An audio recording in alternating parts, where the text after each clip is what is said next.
Let's talk about AI. Now, we've been talking a lot about AI internally at Look for quite a few years now, and we've been talking to parents about it for a long time as well. And I think one of the recurring themes that we hear time after time is, in a way, this idea of parents feeling a little bit torn because on the one hand, you've got loads of good things that people are using AI for at the moment.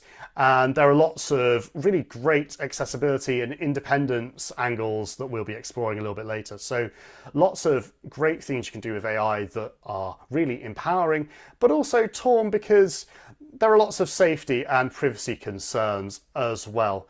So, what we're hopefully going to try and do over the next hour or so is prepare you as parents for these conversations with your child about how to use AI in a way that is empowering but also respects everyone's safety and privacy and just sort of being safe online in general. Now, at Look UK, we are pretty big on mentoring. I'm a Look mentor. And so we thought it would be good to do a bit of a survey amongst our mentors about what they use AI for. And we had some really, really interesting responses to that. And a couple of mentors very kindly recorded some video testimonials about the way that they use AI in their lives, just from a sort of accessibility and independence standpoint. So we thought it would be a really, really good thing to start the webinar off if we just heard from some of our mentors about what they use AI for, and then we'll introduce the panel. And it looks like Ellen is all set behind the scenes. Ellen has the power to press all of the buttons. So yeah, let's hear what our mentors have to say about AI. I think we're okay now. Think you might need to share computer Hi, my sound name is instead of sharing Natasha the and screen. I'm a mentor with Look UK. I have a visual impairment and AI has become a tool that I use almost every day to help me access information independently. As a university student, I find AI particularly useful as it can summarize long research papers, and that helps me read it independently and avoid the fatigue that I would otherwise get. AI can't fully replace other accessibility tools or human support, but it can be used in combination to help improve independence and efficiency. Hello, my name is Abby. I'm currently studying design engineering at university in London. I'm also a mentor with Look, and I have nystagmus and oculocutaneous albinism.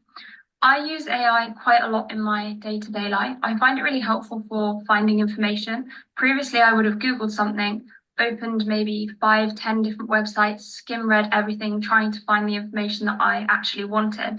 The AI is much more direct. You ask it a question, it delivers you exactly what you need to know and nothing more. This saves me searching, skim reading, reading unnecessary, irrelevant information, and saves my eyes getting as tired as quickly, which is really helpful.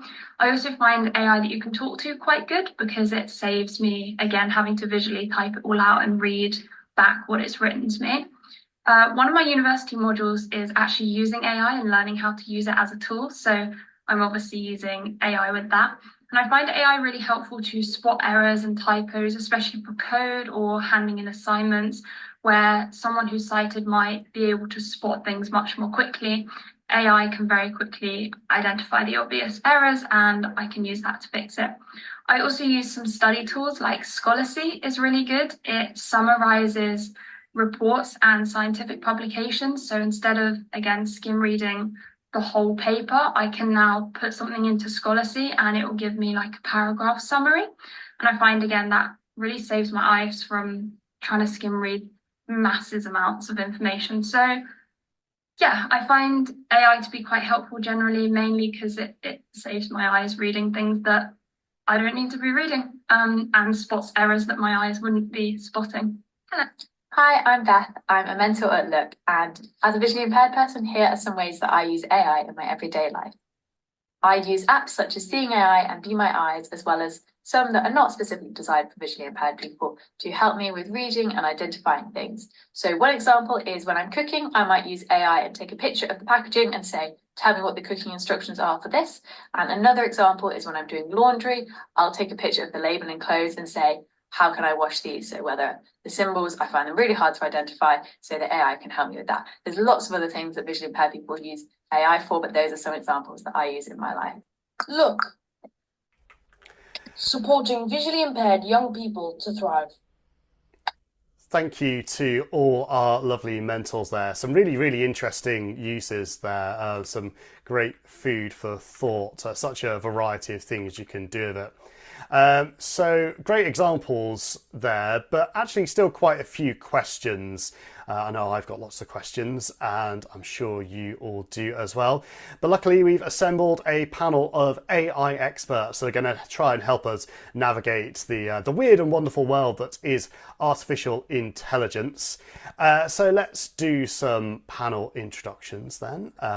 Can we hear, please, who you are, what you do, and if you have any projects or social media you'd like to promote, please feel free to do some cheeky self-promotion as well. We'll go alphabetically, so I'll start really quickly. My name is Ben Moster-Rose. I'm your host. I am a software engineer. I make apps for TVs. I've been doing quite a bit of stuff with the World Cup recently. Outside of work, I do a lot of stuff around trying to get children into STEM careers, science, technology, engineering and maths. I'm very passionate about that. I'm totally blind. I do quite a bit of volunteering for Look. I've been a Look mentor for around about 9 years now. I'm not quite sure how that happened, but there we are. And I'm coming to you from a very warm Salford Quays, which is just outside of Manchester. So Connor, would you like to go next? Hi everyone, I'm Connor. I work with blind and visually impaired young people, so that is my main career at the moment. I've seemed to sort of flip from one career to another. That's kind of been my adult life, but at the moment I'm working with blind and VI young people, really age 16 to 30, doing all kinds of things, and I am also totally blind myself. I have sort of, I suppose you could say, a real personal interest in technology. I have taught assistive technology in the past, and I'm a very significant user of assistive tech, though I definitely don't have Ben's actual technical skill, I think it's fair to say. But from a user perspective, yeah, it's definitely something I use frequently. I also do a lot of advocacy work, and I'm involved in quite a lot of campaigning. So campaign for better access to Braille and, improved access to technology as well. I have quite a significant social media presence, but that's kind of aside from everything else. Very modest, Connor. Thank you. Marguerite, would you like to go next? Hi, everybody. I'm Marguerite Delaney. I am a teacher of the visually impaired and I work for Manchester Sensory Support Service. I'm a recent user to AI and I find it fabulous for lesson planning. I find it fantastic for when I get stuck with one of my post-16 students when we're using NVDA screen reading software. Excuse me. And when the instructions I write don't work, she's now able to use AI to check out various ways of accessing whatever shortcut she needs to use NVDA and at the moment Excel spreadsheets. That's what we're working on. So that is the limit to my use, and I have really started using AI since last summer, and I certainly see some benefits, but as with everything, I think it's a tool, one of many tools in a big toolbox to use to help us. Thank you. I know that those screen reader hotkeys can be really quite hard to remember, so lots of really interesting stuff there. Really looking forward to diving into that in a bit more detail later on. And last but by no means least, Rosie. Thank you. So yeah, I am Rosie. I'm here today from ChildNet and I'm a senior education officer there. And at ChildNet, we're an online safety charity, and our aim is to make the internet a great and safe place for children and young people. There's a few ways that we do that at ChildNet. One way is with the education team, that's what I'm a part of.